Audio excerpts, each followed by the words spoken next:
Soy María Mora y soy auxiliar de limpieza.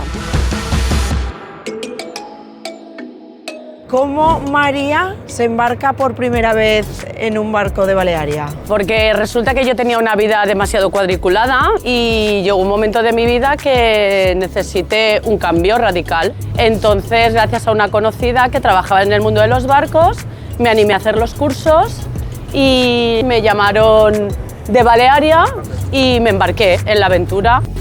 Mi función ahora a las 8:30 es bajar, abrir la escala y atender al pasaje. Cierro las puertas de proa para que la gente no acceda al garaje.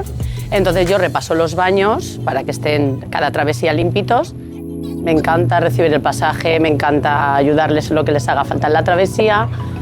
Y aparte el poder convivir con gente diferente, de varios países, de varios caracteres. La verdad que ahora mismo somos 4, más el jefe de cabina, que es como si fuera uno más, la verdad. Somos un equipo y nos ayudamos mucho en las tareas de lo que es el barco en sí.